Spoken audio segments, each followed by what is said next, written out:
Hi everyone, welcome to Shelf Control. I'm Norm. I'm Lisa. And today we're going to do a review of Destinies. Destinies. And depending on how quickly my husband edits this video and gets it out, it may or may not be Halloween. It's not. I'm in my Halloween costume. Me too. So I'm going something different this year. I'm a nerd. Nerd? So Something different. something different. Trying it out. All right, Destinies. So Destinies is a unique game because it uses an app for a large amount of it. It's kind of not quite a role-playing game, but not quite a board game either. No, it's not. Definitely not a board game. And it's unique in that it plays up to 3. Yeah. 1 to 3 people instead of the 4 or whatever that we're used to. So it's just 3 players. Each player has abilities, and this one's what, like intelligence? Something like that. Intelligence, maybe an agility. Agility, and then strength. So you've got 3 different sets of skills, and depending on the character you are, it tells you where you start with your abilities. You'll get I think at least at the start, you get 4 discs in one color. I just dropped that into the box. He's ruining everything. So you get 4 in one color, 4 in another, and maybe 3 in the other. When you start the game in the app, it's going to tell you, you pick which character you want out of the 3 for that game. And so you pick one of these, and then it'll tell you where to put the discs. So they have numbers across the top up to 12. And whenever you do a skill test, you have 2 dice that you're always going to have available to you. And then you have up to 3 of these exertion dice that come back slowly when you use them. And so you're going to roll the dice, and whatever total you get, here I got a 5, you would look to see where the 5 is. One of those discs is at 5 or less, and so that would be 1 success. So obviously the higher you roll, the more successes you'll get. If you end up having all 3 of your exertion dice and you roll all of them, you can get pretty high. And let's say you get a 12, you would get 4 successes in this instance. And some of the purple dice have a side that is a success, but it doesn't add to your total. So if I rolled a 4 and a 2 and a success, that would be a 6 with a success. 6 would give me 2 successes here, 1 from the die for 3 successes. So boom. So in the app, as you're doing a skill test, it'll say how many successes. You just say 3 and you move on. And different things as you succeed or fail at stuff, it'll tell you to move some of these up so you get better, move some of them back so you get worse, and you get experience points that you can spend at any time to move these up to. Either 1 up 2, or you can divide it up amongst them. But the same color. And so your skills will be improving as you go. Yep. The game will start out with a very simple map. They're all numbered 1 through 67. And it's various large maps that have been divided up. So they actually fit together in a particular way that builds the countryside. Roads go into roads and walls into walls. And so it's not a random map. Right. And the scenario will tell you which maps you're starting with. And as and the first tile is always face up. All the others are face down. And face down, you got the fog of war. When you walk into it, clears. It becomes populated. The app tells you who to put there, what kind of landmarks to put on the map that you can interact with. And then it might add additional maps around that particular space that's revealed. So the game starts with you picking your character, and then it tells you if they get a special item to start with, where your abilities are, and then again it's either 2 or 3 or 1 to 3 players. And then once you start the game, the app actually reads out kind of like an intro to it. and then the first player goes. And the app tells you who the first player is. So you get a choice of 3 characters. Whoever chooses the first character furthest to the left is the first player. So either you do something on that revealed tile, or you can just immediately go to reveal another. Your movement is up to 2 unless you reveal a tile, and then it's only 1 movement. And then, of course, once you reveal a new tile, more points of interest are shown, more buildings potentially, more characters are put on the board, and then you decide what to do from there. And your turn is determined by the app, because it'll give you a list when you interact with a character or a location. It'll give you a list of things you can do, and it'll say, do you want to punch your way through, then do this kind of skill test. If you want to talk your way through, do a blue skill test. If you need to run away from something. If you want to pay some money to get out, or maybe you just want to pray or look at something closer, something that don't involve skill tests, and you'll click on these things. And not everything you do will necessarily end your turn. You might be like, okay, I want to look at this, and then it says, okay, you saw this, and it gives you some more choices. But eventually you're going to choose something that when you're done with it, it says your turn ends. You hit okay, and it goes to the next person. So when you're playing the game, you have your particular character, and on the back it gives you a little bit of information about your person, and I'm not going to show it because spoilers. But there's 2 destinies you can follow. So you've got either the gold path or the purple path, and each of them are a little bit different, but it tells you what you need to do. It's very vague, but it tells you what you need to do through the game. It might be help 3 people, or kill 3 monsters, or something even a little more big than that. And so you've got to figure it out, and you can ask people in the village to help you determine your destiny, in which point you take the app and you scan one of the barcodes based on which one you want to know about, and it gives you information on the back. And then that character will give you a bit of information, or it'll tell you nothing at all, but it's usually generally vague, and you've got to figure it out. So as you accomplish things, the app will say, okay, you've helped 1 commoner. Continue on your quest, or something like that. So when you've accomplished 1 thing or 2 things, and then you continue on. And then once you've accomplished everything that your destiny is telling you you're supposed to do, depending on which path you go, it'll tell you on the back of the card where to go when you're ready. And so you will then progress and do that. And there's skills, things you have to go through before you potentially win or lose the game. Yeah, so this seems like it would be a cooperative game, but it's not. You're competing to accomplish your destiny first. And you can see what the other people are doing. So if they get their final support person and it says you are now ready to progress, and you're like, and you as the other person are like, no, I've only done 1, or I haven't done any because I don't know what the heck I'm doing. And it's frustrating because you're on this timer to beat this other person. Yeah, because when you meet your criteria and go to the end thing, there's a certain number of challenges and steps you got to go through. Then it's not an automatic lose. The other person could complete, they might be ready to complete their final thing, their turn, and then they can go, and if you have some problems struggling with yours, they could pass you. We never had that happen. No. But there were times, I know the game that you won, I was like 1 step away from being able to go there. Yeah.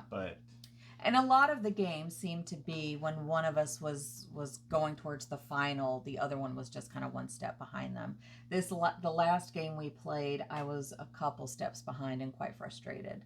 But it's frustrating because you don't know how, if you lose, you don't know your destiny. You don't know what happens. You don't get that conclusion. And that's just so frustrating as the loser. And so I think the scenario is, I think it's 4 different scenarios is the game. Yeah, I think there's an intro to teach you the game, and then 4 that are kind of linked in a certain way. It's not a scenario-driven game, kind of like Gloomhaven, Right. where the same characters are improving and moving through. You'll meet some of the other characters as you're playing through, but your character changes every time, and it'll be years between this Right. story and the next one. So it's a through story, but it's not a through story of your particular character from start to finish. And as you reveal tiles and you meet new characters, I mean, there could be an innkeeper, or there could be a blacksmith, that it could be a fortune teller that has a shop. And so there are items that you can potentially buy. There are items that you may actually acquire through quests or just exploration. But then you can also buy tiles or buy equipment and things like that from these stores that are set up throughout the game as well. Money is hard to come by in most scenarios. There was one game Norm had just a bank of money I was going. getting so much money, and it didn't have anything to do with my thing. I was supposed to collect relics and give them to people, and I just kept getting all this money. It's like I don't need money. I need relics. And that's the game he lost, I think. I can't buy the relics from the market. And sometimes the market may disappear for whatever reason, so you've got to be on top of it. And the cards also have QR codes on them, because there's some things where it's like the person's looking for something he can use in a ritual or something like that, and you might be like, I might have something that you can use for that ritual, and so then you'll scan that QR code. In this instance, it'll tell you whether or not it's what he wants. Right. Yeah. And other times he's like, what do you think I'm supposed to do with this? So they can be a little snarky too. This is a horse. You can either, and there's usually always an ability at the bottom that you can either discard it for. This one is, instead of a regular move to an explored tile. So any explored tile on the map. So that, negates your 2 movement. You can go from one side of the board to the other. So that might be helpful, but you have to discard the horse to do it. So there's different things in here, and it could be that somebody needs a horse, and so, or they lost their horse, and you find it, you return it to them, and boom, you may have achieved one of your requirements to progress on your destiny. And there's some items that you can use to discard to give you a success in a test or something like that. But you also have to be careful, because there was a time I got rid of an item that I was supposed to give to somebody, and then it's like, okay, now I need to figure out another way to do this. So another cool thing is you've got a lot of minis in this game. And mini is definitely the name for it. This is. Well, this one's not. This is not a halfling. This is that's a person. So it's a teeny tiny. Can you see him in my hand? It's just. But then you've got this teeny tiny mini. So I guess it fits with the scale of the big baddie that you get. And so when you get your character, it has a little picture of the mini that you're supposed to find. And then you've got to search through all of these minis. So you've got all these little ones here. And they're not marked as these are characters and these are NPCs, because what's a character in one might be an NPC in another story. Yep. So. And without giving any detail about the game or spoilers, that's pretty much the game. So the app will tell you what to do. It'll tell you what tiles to reveal, what tiles to discard based on things that have happened throughout the game. The item cards are all numbered, and you keep them in numerical order, because it'll tell you that you want item number 7. And so if these were shuffled up, you would have a rough time. And so this is one game I didn't bother sleeving, because you don't shuffle the cards. You just look for the number. And they do have community. They have their own scenario creator that people in the community can make their own and play through. We haven't tried that. I've looked at some. They have ratings that you can give them out of stars, and I think the highest one was a 3, because I guess. Okay, so there are other scenarios. People are picky. They're homebrews. Right. Like I could make a scenario and upload it. I'm sure you could. So that does give you a little bit of extra plays other than just the 4 scenarios. Yeah, because otherwise you've done the 4 scenarios and the game's over, unless you want to play it again. But again, it's the same scenario and you only have 3 characters to choose from. Yeah, so it's kind of especially for 2 players, the replayability is not there. Right. I mean, we could play it again and one of us choose the character no one chose and then the other person choose the character the other player did in the game.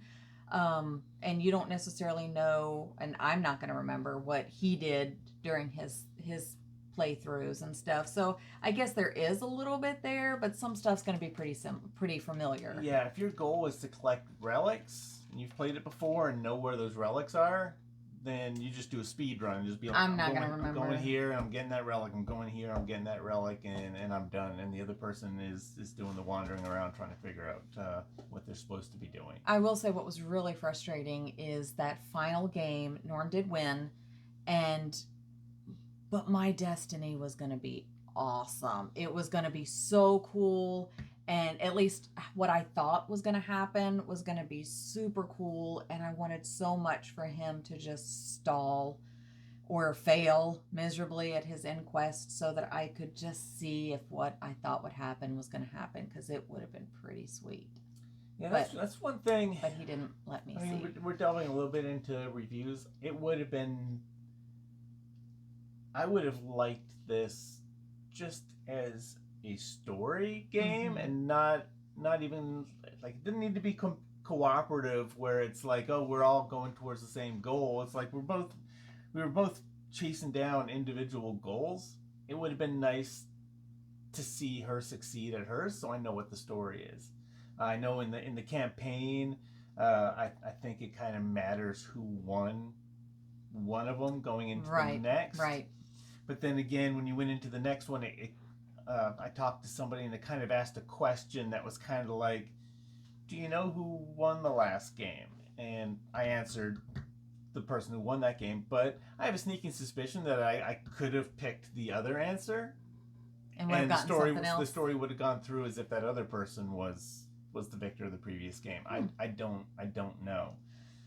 But you know, the 3 characters kind of makes it tough for 2 people to play through it twice. Yeah, Plus, if you've played it through, you know where certain things are. You know what certain story beats are going to be.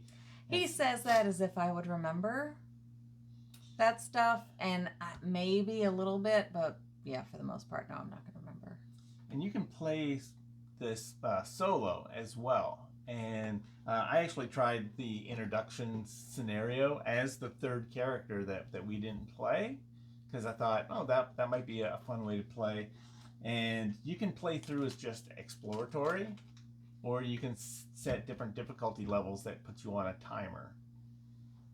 So just for fun, I was like, let's put it on the hard difficulty. And I think it gave me like 9 days to complete this scenario in. And every turn that you take was a day. And so you had 9 turns. So I'm like looking at what I need to do, and it's like, okay, I need to find these things. All right, so let me go over here. Did I find it? No. Oh, it turns over. Oh, I got 8 days now. Let me go over here and look. Did I find it? Nope. Okay, I got 7 days now. Didn't even come close to winning it. I think that for the hard difficulty, you kind of have to know the map and where everything is, and probably get the rolls just right. So it's basically like a speed run, and there's not spoiler. There's not enough game here where I would want to play it out as much as possible to where it's like, okay, I'm gonna beat this in hard mode in 9 turns, because once you have the thing memorized of, okay, you just go here and you roll, roll your dice, and then you go here and then you roll your dice, and you go here and roll your dice, and that's the end. If you play the game in easy mode solo, there's no point trying to progress onto harder levels, because you know what you're doing. Because at that point you already know exactly what to do, and you know, okay, I have 3 skill checks to do, so I might as well just sit here and roll the dice 3 times and see if I get successes 3 times in a row. And if I don't, to be like, oh, I lost. All right, let me roll the dice 3 more times and see if I win.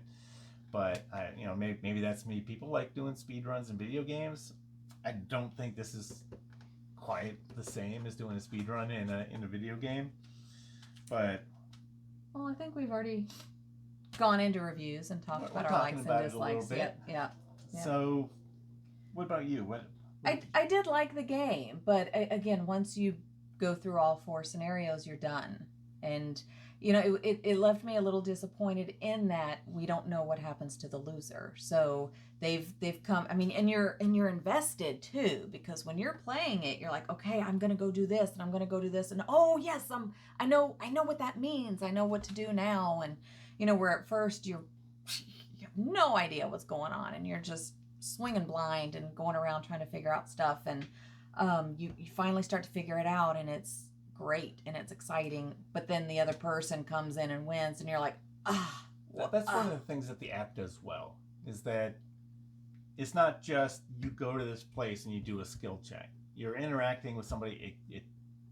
You're either talking to somebody, and so you're having a conversation, and then when you win, it tells you something else, and it might change something on the board. There's times where parts of the map will get removed and a new part of the map will come out, or somebody wanders over here now, and you got it. And so it's like a living world that you're immersed in, and you never get to know the end of your story if you don't win. And I don't know my destiny. The story being the same every time you play it, I don't feel, as much as I would like to know what my guy's victory story would be, I don't care to play all the way through and just go through the motions to get there again. Yeah, I do remember saying when we finished the last scenario and Norm won, and I was so disappointed because I thought some cool stuff was going to happen. I was ready to demand that we play that last scenario again, and he could choose the other person, but I was picking my same person, and of course I knew what to do up to that point, so I would have the advantage there. But I didn't care. I was going to be determined to win anyway to see what my destiny was. But then he would be disappointed because his new character, he'd have no idea. What, this guy's really cool. What is his ending? So it leaves the loser a bit disappointed because you're engaged and you're wrapped up in this person's destiny and what's going to happen. And so you're kind of left like, well, I was living that, man. Yeah, to make this a competitive game where the winner gets a cool story and the loser gets nothing. Disappointed. Just disappointed, yeah. And it seems a little harsh. mean. Harsh, at least other games, if I lost the game, it's like, that my strategy wasn't the best. I'll try again and do better, and the game will change up a little bit. But this. But I will say that it was good. While you're playing, again, you're engaged, you're immersed into it. So I've got no complaints about the play. It's just that ending. Yeah, I would change it up a little bit. I do have a problem with the play. I don't have a problem with the story. What do you have a problem with the play on? The discs and putting them out and them determining your wins and your losses and like using them to level up. Some of that is like kind of cool, but it's not implemented well in this game, I don't think, because it's just, if you failed a scenario, it would be like, all right, you failed, move your blue back 1 and get an experience token. So it's like, all right, it moved back 1, but on my next turn I can bump something up twice, and it could be the blue if I need it. Or it's like, oh, you succeeded at that, move your blue up 1. And I don't know, it never felt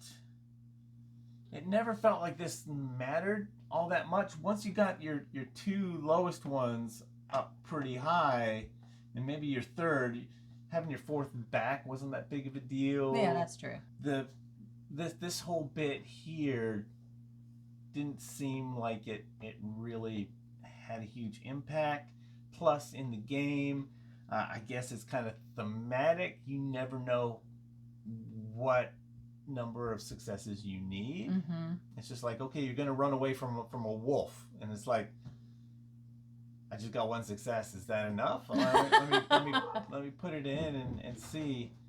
And there'd be times where it's like, oh, there's no way that succeeded, and it was like, oh, okay, no, I got through that, or the dog's crying. must have seen somebody outside.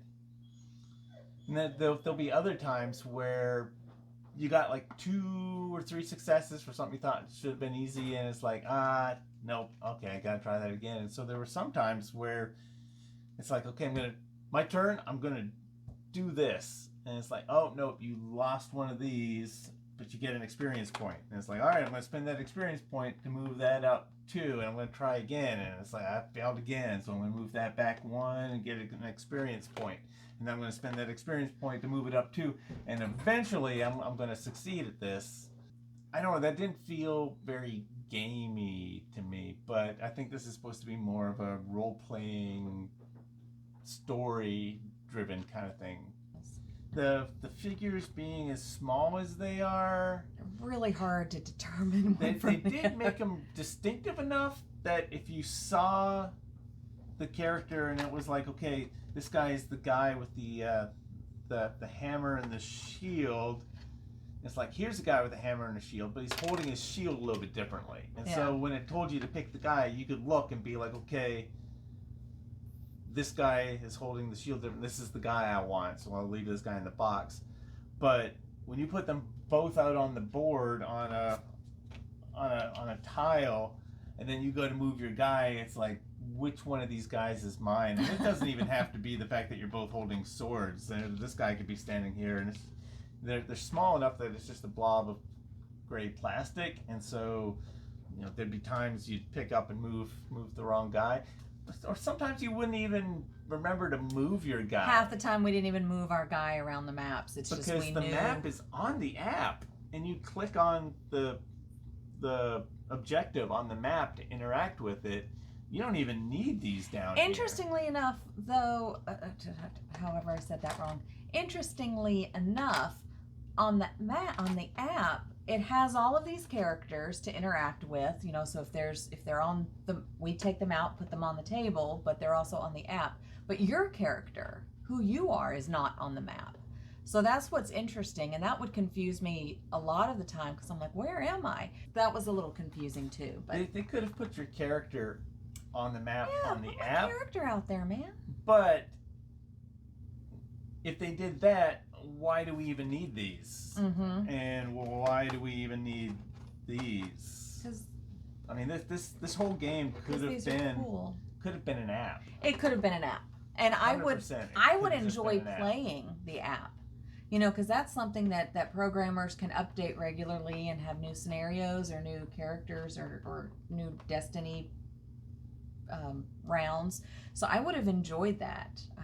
So if developers are listening, make an app game version of this. I think that would have made me actually do some multiple plays, because I don't have to do all the setup and finding the right minifig and finding the right map tiles, because they're not in order.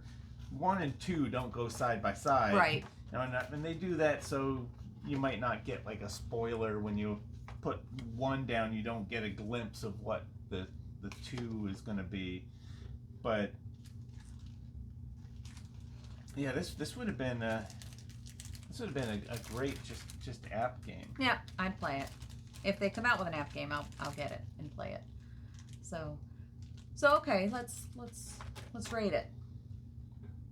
Okay, so our starting, we do a 0 to 7 for the gameplay itself, the setup, the rules, the playing the game, how well the rules work, how well everything interacts, and I'm gonna give it I'll give it a 5. And leaning more towards a 6 actually, because again, I liked the game so much. Just the ending was disappointing. I think the rules were, the app tells you what to do, so you really don't even need the rule book. The app is telling you what you need to do, so that was simple enough. The character pieces being kind of tiny was a little challenging sometimes. Us remembering to move our own characters on the map was amusing, but I give it a 5. Okay. Yeah, I'm similar. I would give it a 6. My biggest flaw for this game is that it could have been 100% app driven, but then it's not a board game. It wouldn't be on this channel. But you know, I think that this part, while clever and different, wasn't clever or different enough to make the whole thing a board game. This system could have been used in another game better, I think. So yeah, I'll give it a 6. It's fiddly set up. When you tear it down, you have to go through and put these back in numerical order, because numerical order is important if you want to play it again. But I did that because I enjoy that. And so I did the items. I did not enjoy that. So yeah, I'll give it a 6 out of 7 for the gameplay, because I think they pretty much accomplished what they wanted to do. I just don't like how it's competitive and you don't get resolution, man. The replay just isn't there. There's for no for replayability. Us. Yeah. All right, 5 and 6. All right, so the wow factor, we do 0 to 3 to add to make it a full 10-point scale, and that's the X factor, how much you like it, how much you want to play it again. The problem with this one, and I mean, I'll give it a 1 because I can't give it a 0, but again, there's no replayability here. So it would have to be 2 new people suggesting it to me for me to say, okay, I'll do it just to play it with you guys, and I'll play dumb throughout it.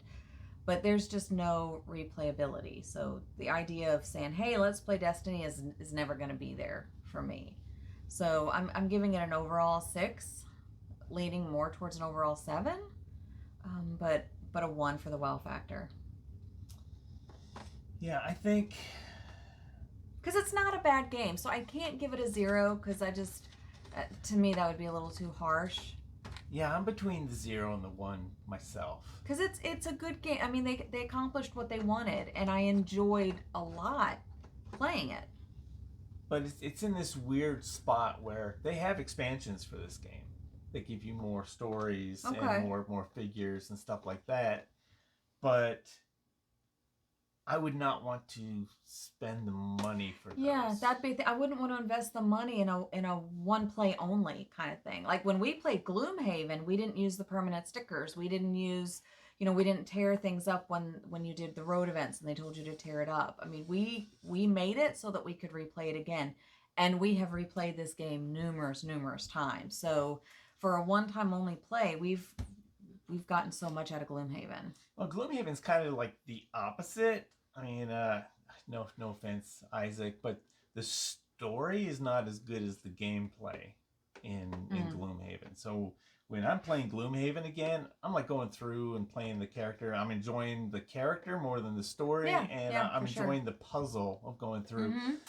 This one, there's very little gameplay, but the story is pretty good. Yeah. And so it's the story that's interesting, but except it's the when you gameplay don't that brings you back. And so,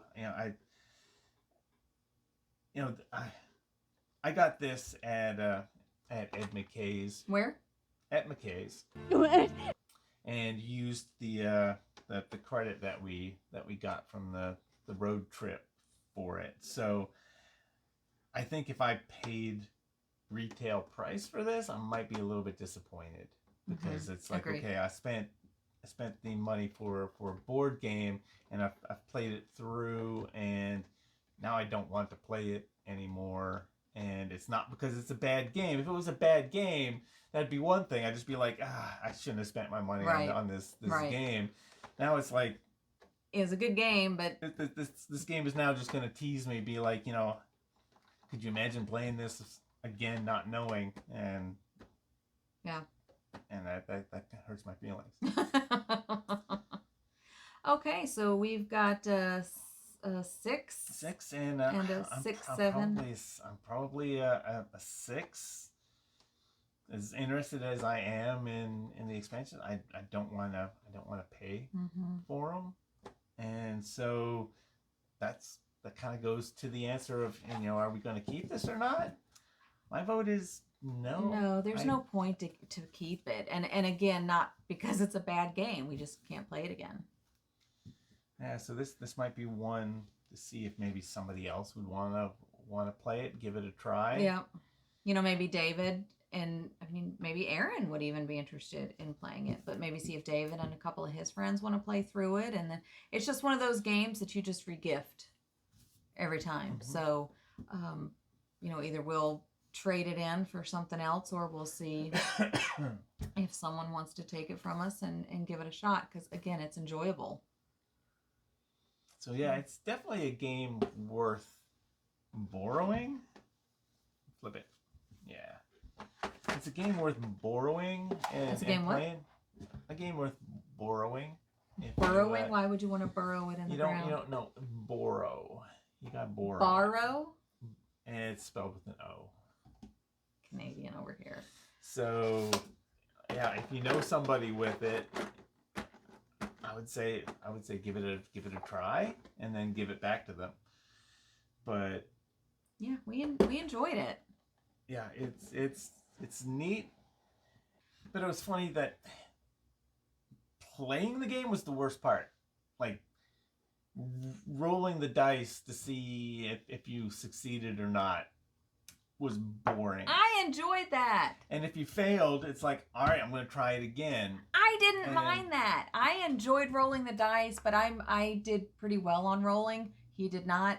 But I enjoyed that part, though. I enjoyed all of the gameplay. And there is, this probably should have been back in the review section, but there are times where you just like stumble upon the solution.